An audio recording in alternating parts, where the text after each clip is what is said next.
Good afternoon. Welcome to Queen's University. I was here as a student 32 years ago. I'm now back to interview two very important guests, both running for the Irish Senate, the Seanad.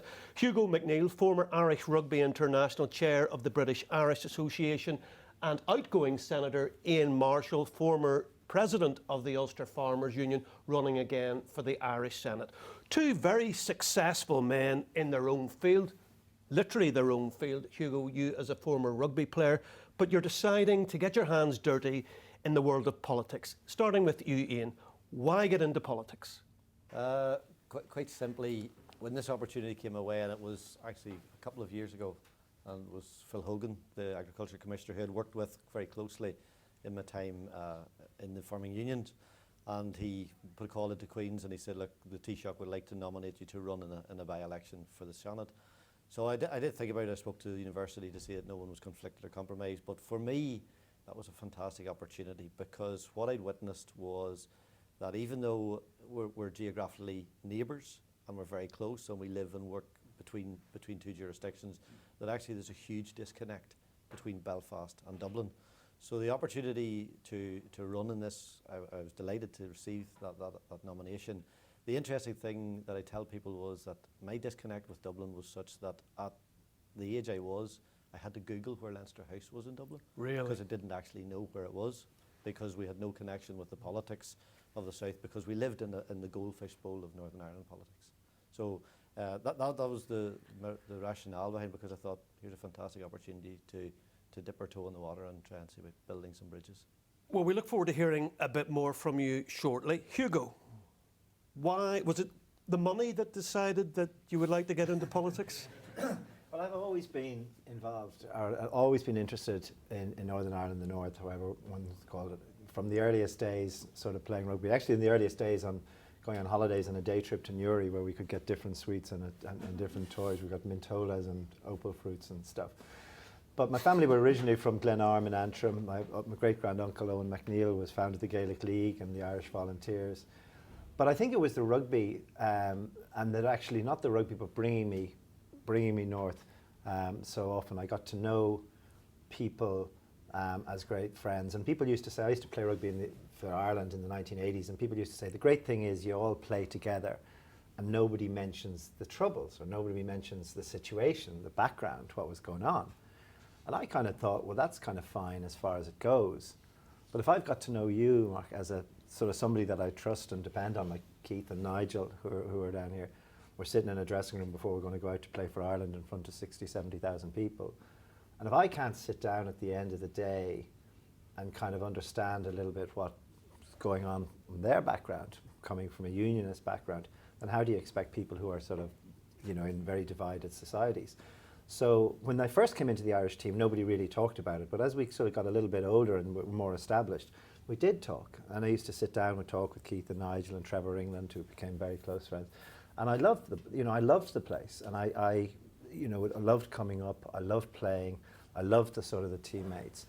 And I've always sort of been involved in North-South, whether it was Cooperation Ireland, whether it was the Ireland funds, whether it was then suddenly the Peace International after the breakdown of the ceasefires, or now recently in the British-Irish Association, which I've chaired for 7 years, which was an organisation set up at the height of the Troubles to try and create a safe space to bring people together who wouldn't come together otherwise.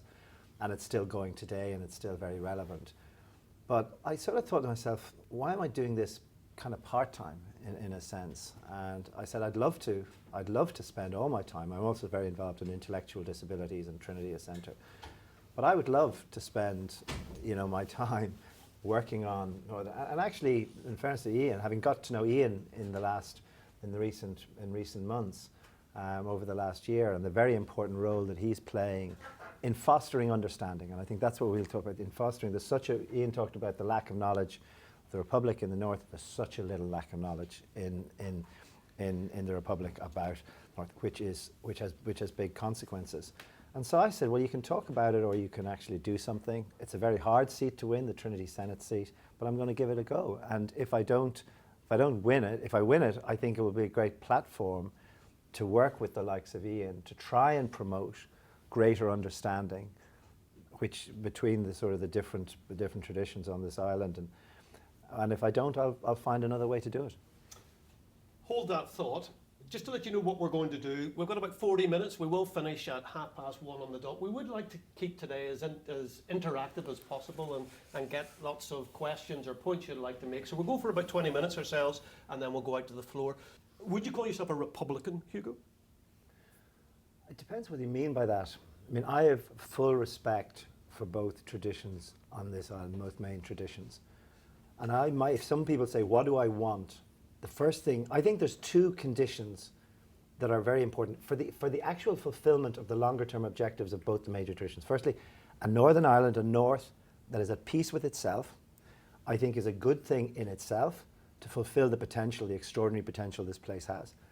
But I think, and it's not always talked about, to me it's also an essential prerequisite for the long-term ambitions of either of the traditions, either from a unionist side, to be properly valued, respected and cherished within the United Kingdom.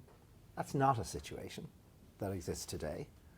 Or for the nationalist or Republican or people who have the legitimate aspiration of a united Ireland, unless you start working from a North, for Northern Ireland that is at peace with itself, it's going to be impossible to do. And that's not understood in the Republic, but there's no way the Republic would take on the North, Northern Ireland, which is not as at peace with itself, which is not reconciled, never mind the financial, just worry about all the other stuff. And the Republic is not, and we'll come back to this, the Republic has not got its mind around what it means to incorporate the Britishness of Northern Ireland. The problem a little bit in the schooling, and anyone who's been to school in the Republic, the history that we learn is the story of the journey to being an independent country. Independent with its ups and downs, with its failures and successes, and ultimately becoming an independent. For many in the Republic, independent meant being not British, and it's defined in there. So it's very hard for a lot of the people in the Republic to get their minds around the topic that some of the Northern Unionist, is British, and is Irish at the same time, because it's such a variance. And I think that's a really important point. And if the Republic is going to get, never mind what happens here, if the Republic is really to engage on the topic of a united Ireland, and it's having people like Ian who's explaining the sort of the unionist identity, there's going to have so much more depth of understanding than exists there at the moment. And some of you may have seen the BBC TV the BT Sport about Brian O'Driscoll and Rory Best. Did anyone see that thing about shoulder to shoulder? Drum. Yeah, the Lambic drums and having. But to me, Mark, the most powerful image from that documentary was Brian with Rory Best, two great players, two great Irish captains, fully comfortable with each other, full of respect for each other, in the same way as Trevor and Keith and Nigel and I, we had the same. And Brian says to Rory, he says, Rory, I don't get it. You're Irish because you play for Ireland, but you're British at the same time. And Rory says, yeah. And Brian says, I just don't get that. And in a sense, that to me sort of illustrated, for Brian O'Driscoll is not a bigoted person. Brian O'Driscoll is a very nice guy. But Brian O'Driscoll was expressing what was actually the position with the vast majority of people in the Republic. They don't get that. And when you kind of see the fuss on every season that we have Ireland's Call, the start of the rugby season, we're going to have Ireland's Call. Why are we having Ireland's Call? Why aren't we having Ireland's Call? You know, because when I went in the dressing room before we went out with Keith and Nigel, who are out there, and the last thing before we would go out would be sit down with the players who are closest to you. We'd go out on the field. I'm going to depend on them. They don't have an anthem that they can sing.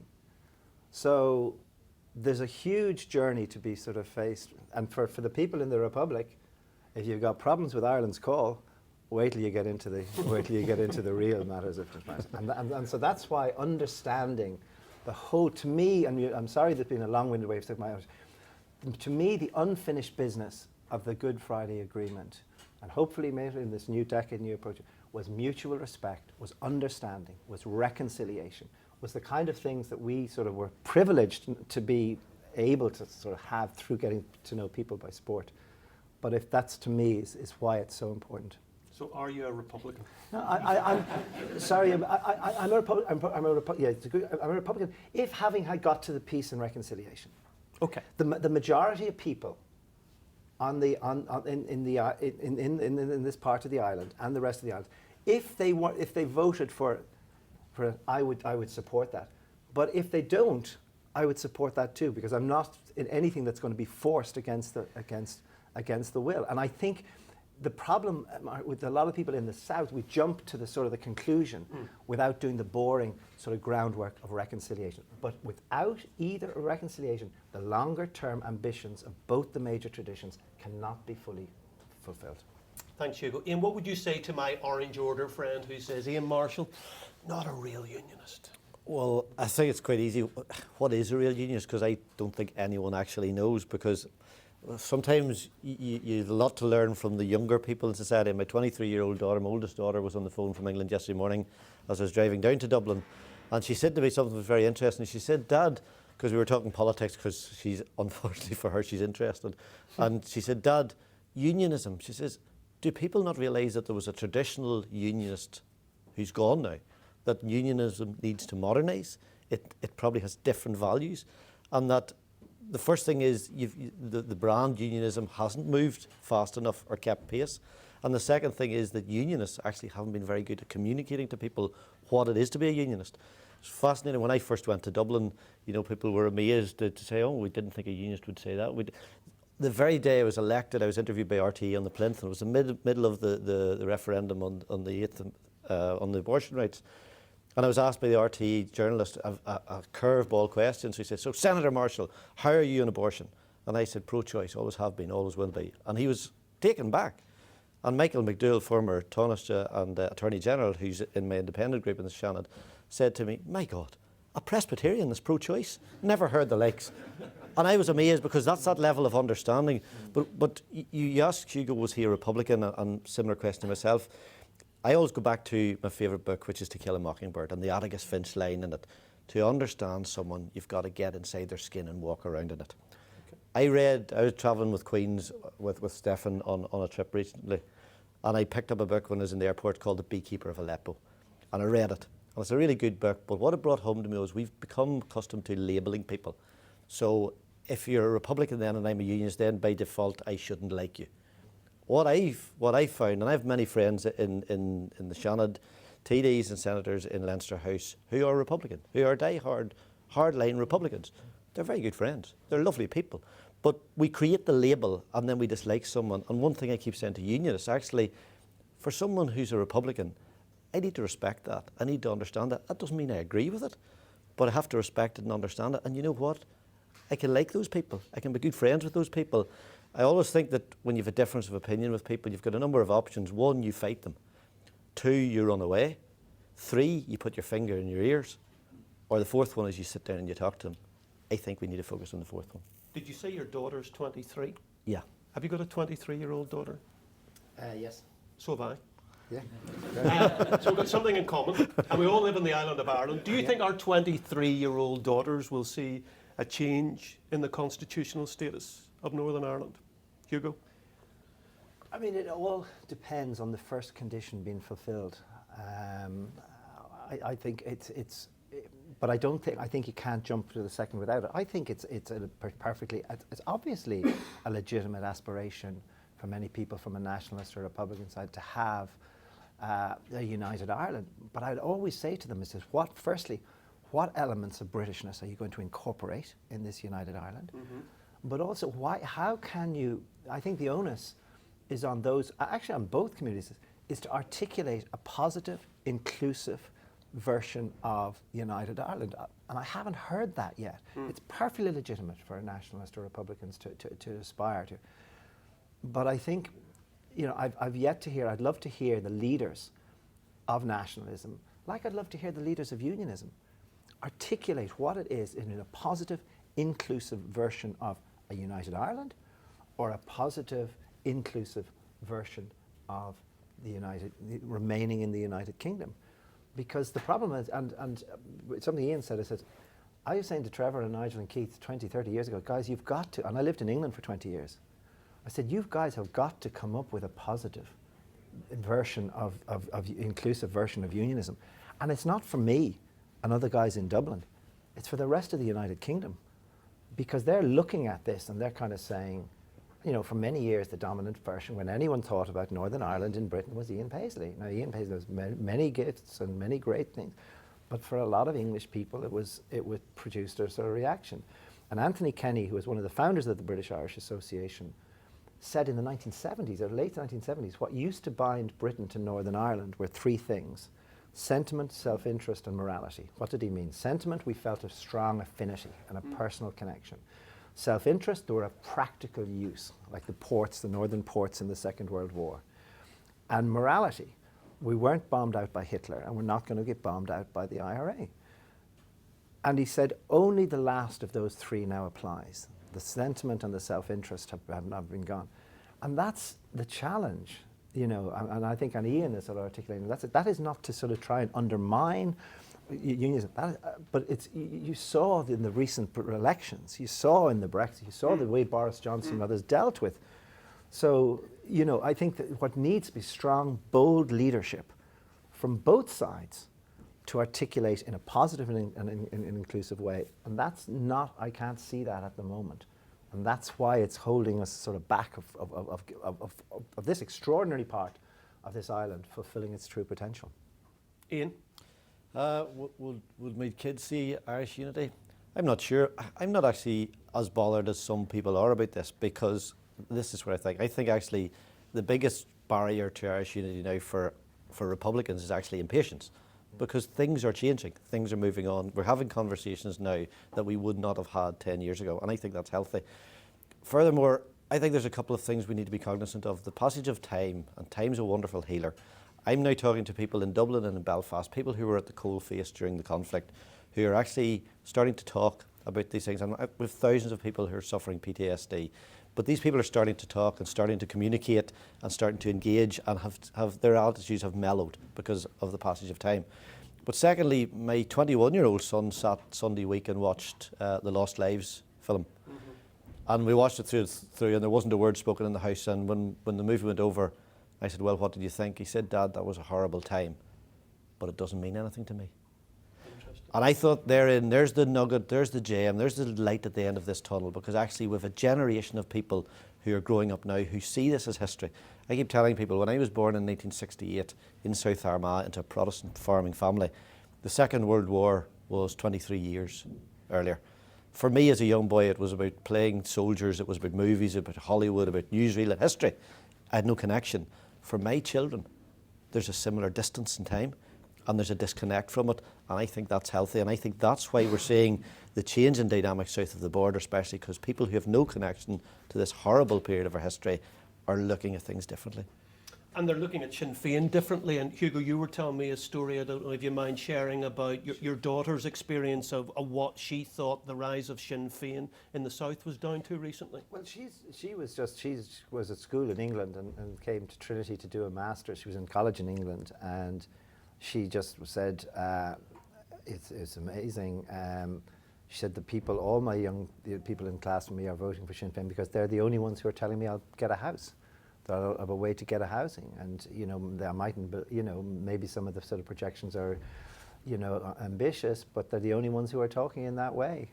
You know, the others are talking about structural issues and problems, and it'll take forever, and you know, the system is broken, and that was, you know, the reality. The people in the south didn't want to talk Brexit, and the way we came out of Brexit, we thought was a great achievement. Nobody wanted to talk about it. Everyone's sick and tired of Brexit, so the other parties didn't want to talk about something that was a government success.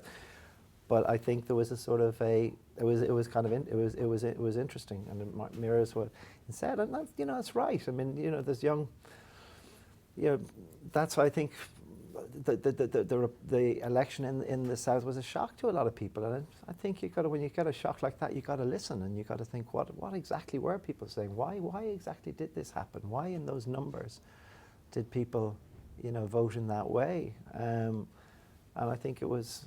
You know, it's a real challenge. You're both very clear about what should be done. Can we talk a little bit about what you as individuals are hoping to do? You're obviously running for the Seanad, but neither of you is a member of a political party? No, and I chair the, even though my wife is a sort of a Fine Gael TD, I chaired the British Irish Association for a number of years, and we work with all parties and all groups to bring to our annual conference. So it's very important that you be non-aligned, and so that's what I'd you know, I would love, like I love coming up, I would love to spend a lot of my life on this. I think this is going to be a very interesting few years. I've seen the massive potential of all sides in this part of the island, and I'd love to be involved. It's going to be complicated. I've seen what's happening in the, you know, you took the decade of commemorations. I look and saw what happened in the Republic to the RIC commemorations. Wait till, you know, we expect, so hang on, we expect people up here to have forgotten what happened 20 years ago, 30 years ago, and we're not going to move on from something that happened 100 years ago? How is that? And to me, it's just another example of the doublespeak of, you know, in the Republic. I think we don't get it. And I think if you wait till you have, so that was one communication. It's going to be a tricky, you know, Brexit is going to be tough. We mightn't want to talk about it again, but you were starting to see that it's just not going to be as smooth, and that's going to put relationships under pressure. And one of the things we talked about, and Ian and I, is the importance of building relationships and building dialogues. It's going to be tough. You see what Boris Johnson is saying. We're not, what we said isn't exactly what we're going to do. And Ireland will be the sort of the bad guys, I mean, painted in some sort of, are we the ones that are holding things back? So I think, which they're not, but I just think that we're, you know, an exciting time because of the potential of, you know, the Northern Ireland. But I think there's going to be real challenges as well. And I'd love to be, rather than watching from the stand, I'd love to be on the pitch in some way, trying to play a constructive role on it. As ever. Well, as ever. And Ian, you're not a member, you have no desire. No desire whatsoever, Mark. I suppose that independence is a good place to be because you have no party whip. So what you say, what you see, you can say it as you see it. And I was told a long time ago by an elderly gentleman, if you speak from the heart, people will take it to heart. And I think that's the lovely thing about being independent. As well as that, as Hugo rightly says, this is about networks, it's about building relationships. You're not contentious, you're not a threat to anyone as an independent, so you can talk to everyone, and I do actually talk to anyone. So from that perspective, being independent has been a luxury that I'm very privileged to have been there and been free to speak from my heart and say things as I see them, which for political unionism in the North has been difficult, because a lot of the conversations I've had with party leaders has been, well, we agree with you, Ian, but we can't say that because we will lose votes. And therein lies part of the problem, because I think fundamentally people need to see what's happening here. See, when is the last time that a leader of unionism has set out in a positive and inclusive way that their vision of Northern Ireland within the United Kingdom? And when's the last time that a leader of republicanism or nationalism has set out their vision of an all Ireland and a united Ireland with a generous, inclusive, full recognition, reflection of the Britishness of a large percentage of the people? Where is it? I'm looking for those voices. I see it in the likes of Ian. I see it in the likes. I don't see it when I look in the Dáil. I don't see it when I look in the Assembly up here. I don't see it when I look at the parties at Westminster. And the people of this country deserve better. We might see it. Deserve better, hopefully. We might see it if there's a border poll soon. Do you think it would help just to see that literally the lie of the land on the island of Ireland to have a border poll within the next 5 years or so? I fully appreciate the desire and respect the desire for a united Ireland and the border poll within the terms of the Good Friday Agreement. However, I go back to my original sort of premise. I want what will make this place work first for all its people, because that is an essential prerequisite. And I think jumping to a border poll now, I would say, and I know people feel strongly, look, we've waited, we've played by the rules, it's our turn now, and you can't change the rules halfway through the game. I would have a lot of sympathy with what the late Seamus Mallon sort of said, was that it's not just enough about technical amounts of people, but you've got to create the conditions in which it's likely to maybe have a chance of succeeding. And I think that when the border poll and people in the Republic talk about border poll, we saw through the Brexit referendum the danger of going into something that's imprecise, that people don't know exactly what they're voting for. So what would the border poll? Would it be sort of Irish unity?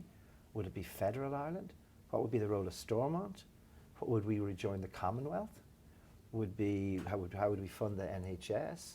What elements of Britishness, what elements of the political parties up here would come into the door? 12th of July? 12th of July. And the 12th of July, in a sense, as well, Mark, and the Psalm and stuff, are the easy stuff. You know, I think that the easy stuff. But I don't see a lot of the people who are in the Republic who are advocating, and a number of academics for the border poll and stuff. My immediate next question is, okay, what are the specific elements of Britishness are you going to be incorporating? Because then if you're going to speak out and demand, you have to be generous at the same time. And I brought my daughter, who's in Trinity now, up for the 12th of July parades last year, and we were with Ian and that. And I'm watching as all the people marching and marching and marching down respect. And I'm saying to her, so when next time somebody, you know, asks about it in college or over the United Ireland, just say, how are we going to accommodate the identity and the aspiration of those people you saw marching there today, and the 900,000 or whatever the number is right.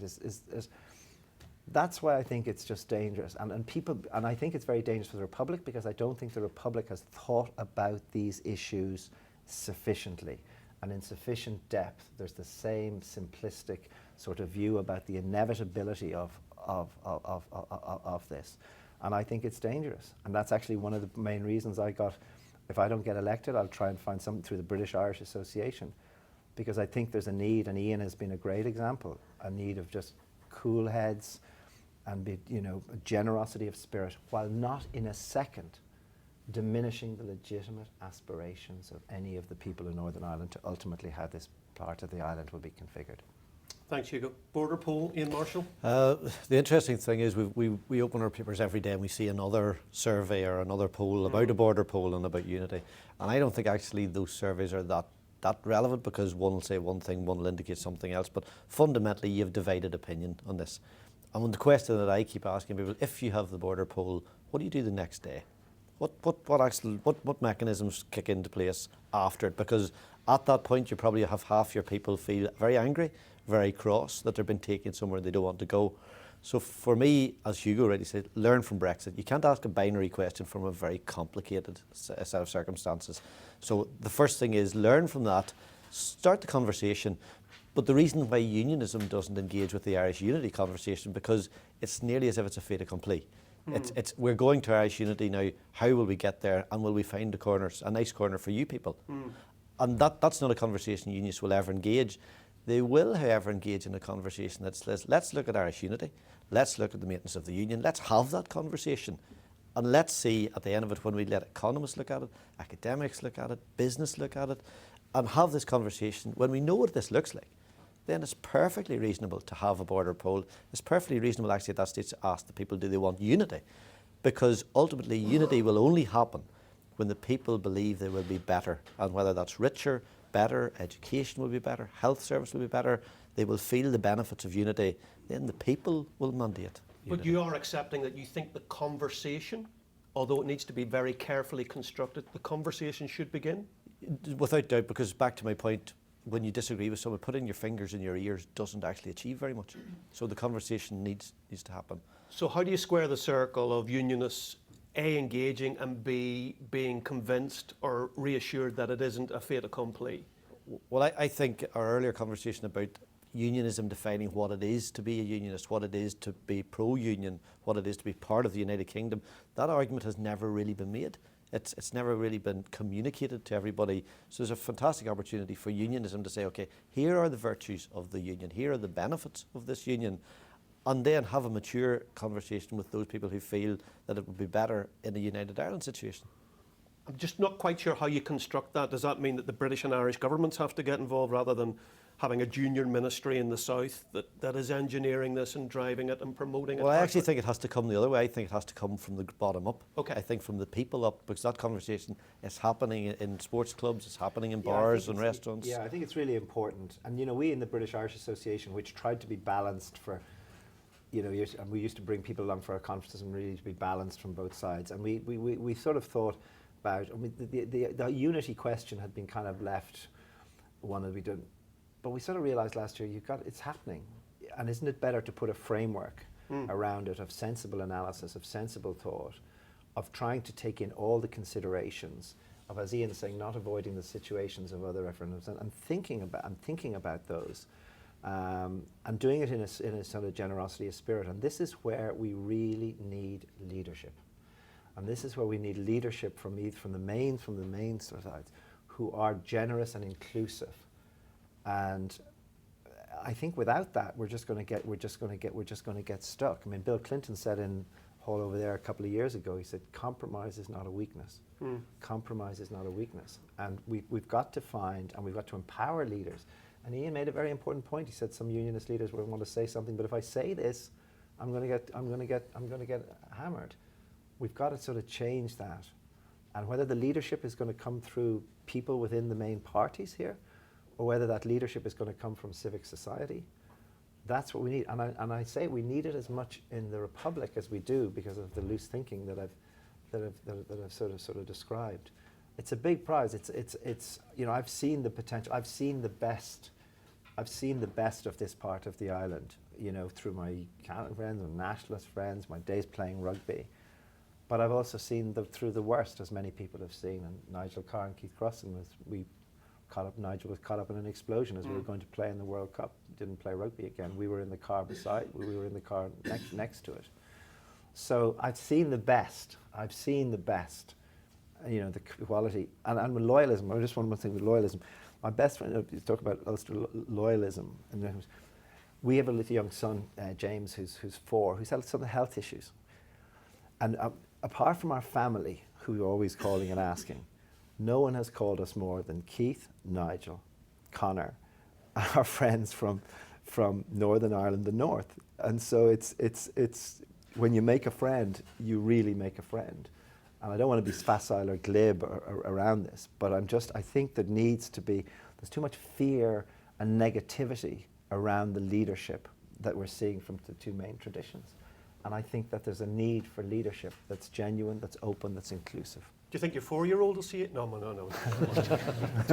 Good point to open it up. Nigel, Jane Morris is here. And should I say, it's good to hear from a woman. We realise that we've got 3 middle-aged men with grey hair, all wearing blue suits. Yeah. We're very aware of that. Jane Morris. Thank you. You can hear it. Yes, thank you very much indeed. Yes, I have to do 2 things. First of all, I have to declare my hand, and then I have to declare an interest. Oh. My hand is I am actually a European unionist. Now, and I think that's a new breed of unionist, but I think there's an awful lot of us about. And a European unionist answers all those questions that you've been talking about there. So I wonder, is there a place? And I said that was declaring my hand. Now I'm declaring an interest.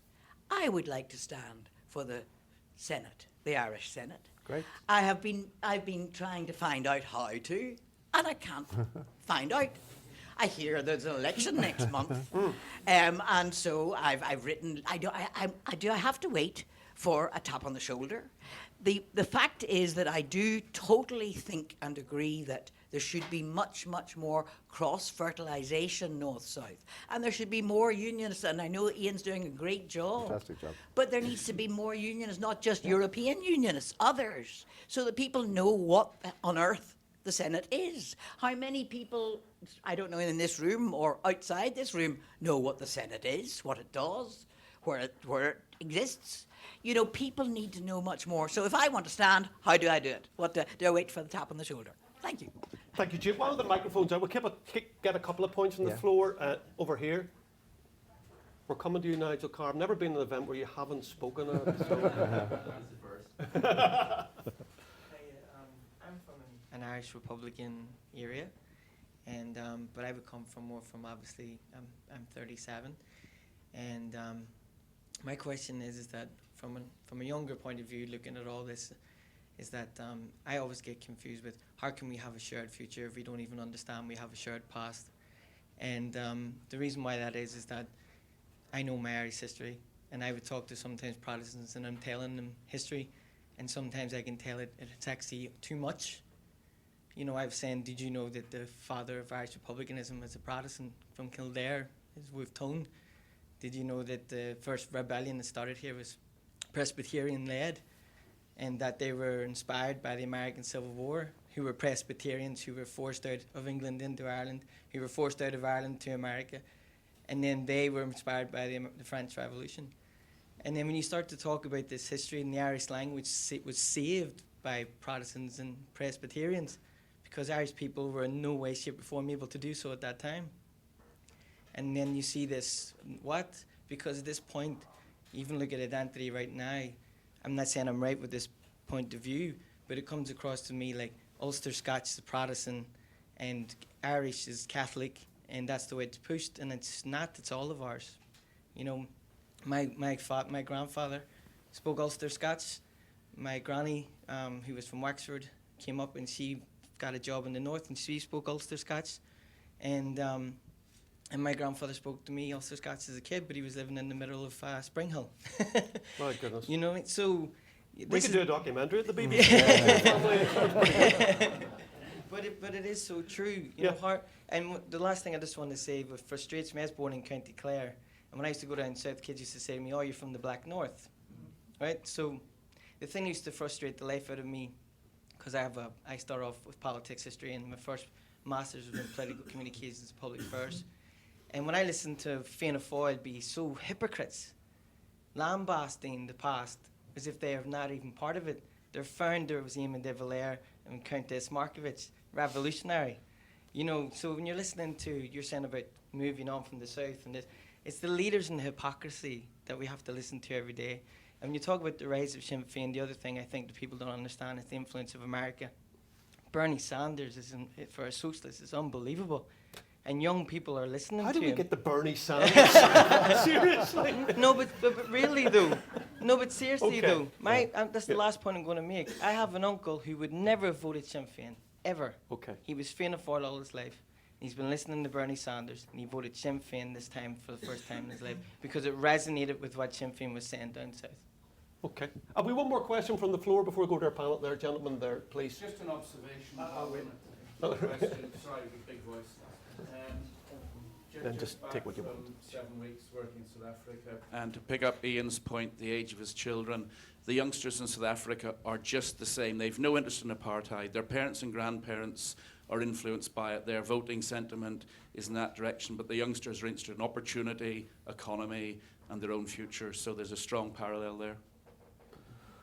So unpack some of that. Hugo MacNeill.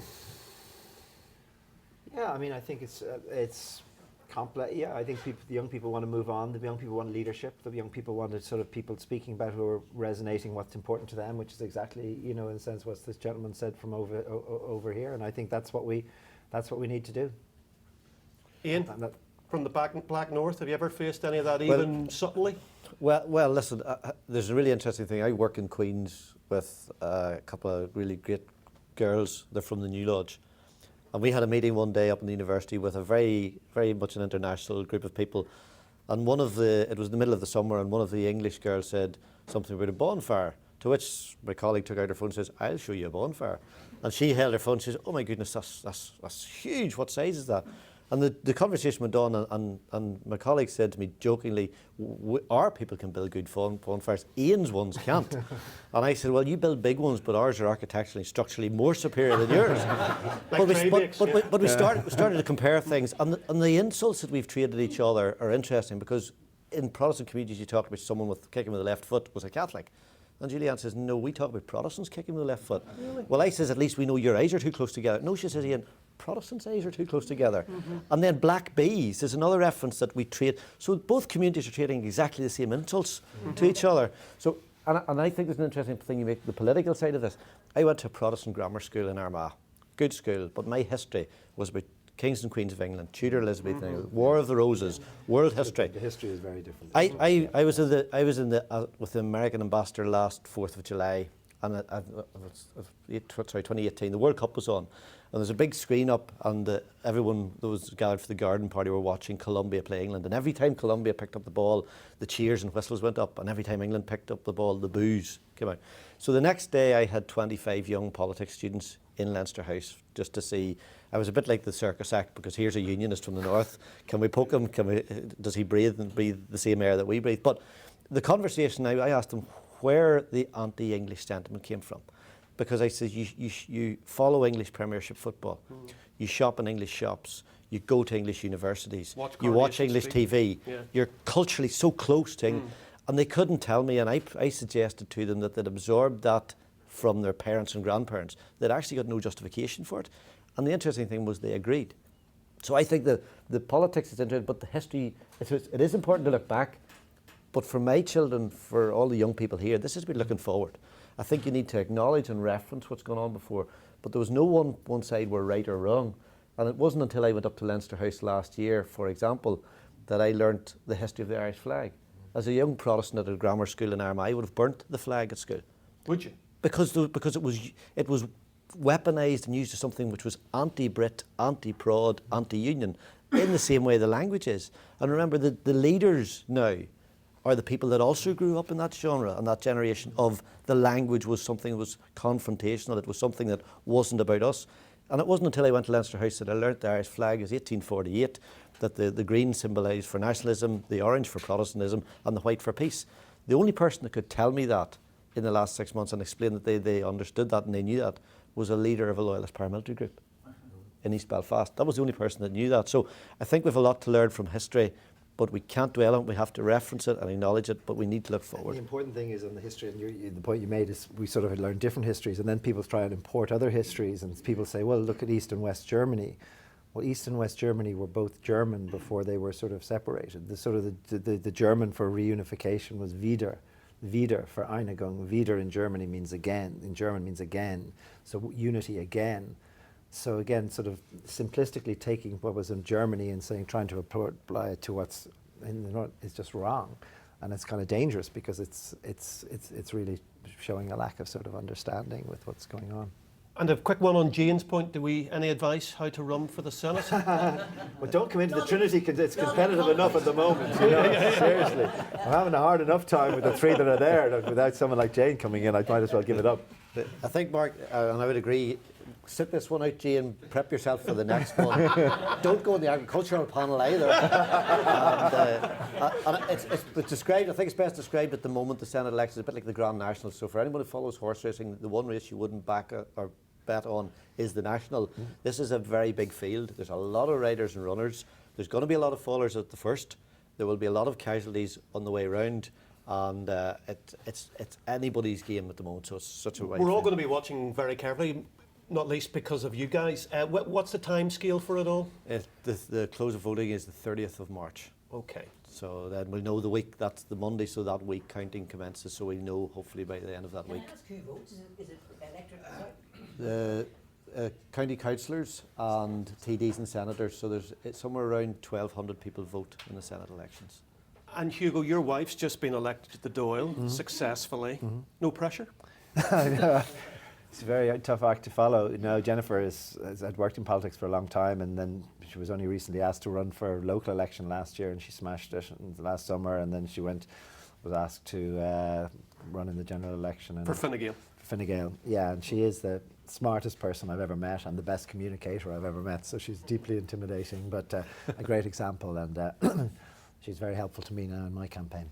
And just while you're here, what do you think's going to happen down here? Obviously, you don't have any party alignment. What do you think's going to happen in terms of the new government? Would you have any insight? I really do. It's complete confusion, and I think I really don't have a sense. I don't have a sense. There's so many permutations at the moment. And I don't know when it's going to get sorted out as well.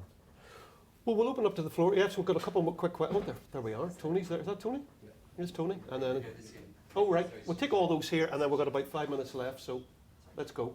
So hi, so I'm start with the disclaimer. I'm French, so there's stuff that I maybe didn't understand. So you talk a lot about education and history. Do you think about concrete ways to make it better for different communities to understand their background and the past? Would it be like reforming curriculums, encourage integrated schools, or cooperation between different denominational schools? What would be concrete solution to, talk history better? Really good question. So what concrete proposals? Tony? Hugo, I thought your comment right at the very start was very important about the amount of work that needs to be done before we can constructively address issues around constitutional future. But politics in London at the moment is very strange. Yeah. And I wonder the extent to which you think there's a risk that decisions made there because of reasons for who knows what could push us into a situation where we're faced to deal with some of these issues way before we're really ready to do it. And one more. Thanks, Seanad. Mark, I'd like to put the spotlight on you slightly. Time is running very short. I'd like to ask our two very learned and inspirational speakers to say, are the media part of the problem? Yeah. Are you the fomenters of the discourse, and you are unable to provide fair and balanced news because you're obsessed with the past? If Martin McGuinness used the word conflict junkies, some people tell me that is the title that should go to the media first. I'm not blaming you personally, Mark, but I would like to hear the views of the learned speakers. Thank you. Two good questions there. Hugo, Ian, pick whatever one you want to answer. On the question of education and our friend from France, look, I think since I've started coming up here, there's been talk about more integrated education, but I don't think it's ever moved between 6 and 8%. I think it should be, and May Blood, I was one of my heroes, but that could probably take a whole session in itself. Yeah, I think on the education one, it's interesting because I don't think this is as complicated as we make it out. But we've got fundamental problems. We still train our teachers in Northern Ireland at 2 different training colleges. We train Protestant teachers in Stonmillis, we train Catholics in St Mary's. It's wrong. I think if we're going to change this, then what we do, if I was Education Minister, I would like to say that all kids at primary education are educated together. If you as a parent want your child to go to a Catholic primary school or a Protestant primary school, you pay for them to go. We would change it within a generation, because the people that I work with in the Senate, their children went very often to mixed primary education. By the time they go to leave, and some went to Jesuit schools, some went here, they have no prejudices. When you grow up in a class of young people who are all different cultures, different identities, different religions. I was in the Irish Embassy this week, and one of the ladies who spoke said that in her daughter's class in school, there were no parents that weren't mixed culture and mixed identity. So they're growing up in this complete melting pot. If you get primary kids into that position, by the time they go to move on at 11 or 15 or 18 or whatever, I work with a lot of people who never fraternised with or socialised with or spoke to a Protestant or a Catholic until they went to Queen's.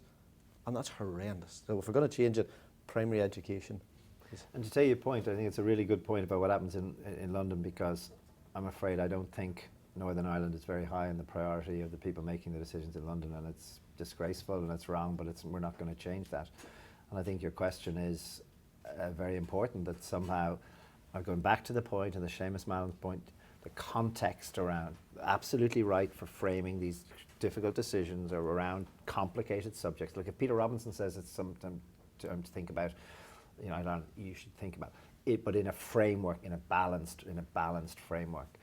And the danger of you can't get bounced in. This is again going back to strong leadership, and you can't strong leadership backed by civic support, because the worst thing, which is the vista that you're painting, is that we kind of get bounced into something that is wrong for the North, for Northern Ireland, just because of a fallout from what's going on in Westminster.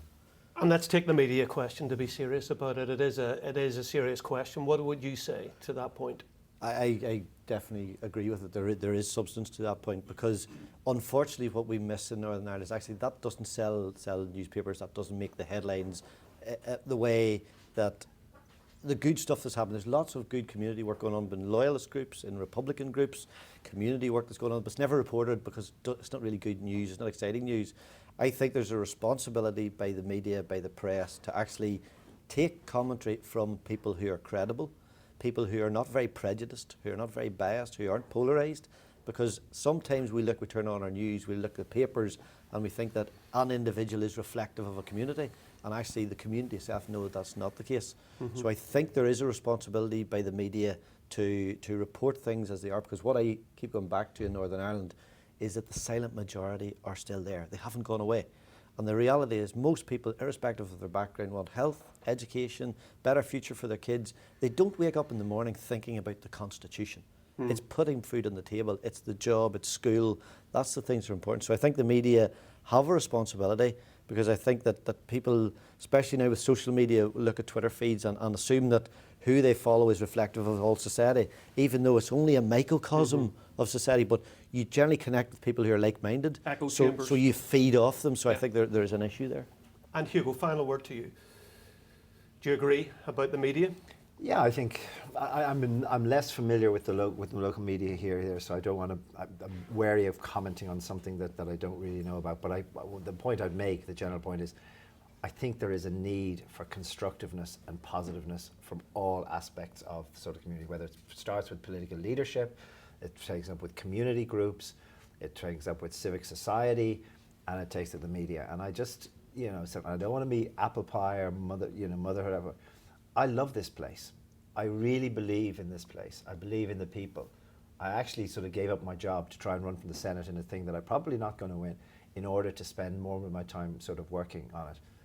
And I just, with you deserve, but I think all the sort of aspects of society have to sort of get together and has a role to play, a positive and constructive role, and the media are important in that as well. I think, Mark, that just on that, last year when Seamus Mullin's book came out, remember Seamus Mullin's a neighbour, was a neighbour of mine in Markethill. Yes. And when his book came out, I called with him one night and said, will you sign my book for him? And he said, goodness, Ian, I've never been asked to sign books. Well, I said, you've signed a lot of important documents, would you sign this? So he put a lovely verse in the front of it, wish me all the best in the Senate. And he said, keep up the good work, keep opening minds and opening doors. And that's what the Senate's about. It's about opening minds and opening doors. And I used his line in my maiden speech, which was, it doesn't matter what we call this land as long as we all can call it home. And it's a fantastic line. And I think if we use that as our strap line for Northern Ireland, we'd get everybody to find it as home. Well said, Ian. Ian and Hugo, thank you both very much.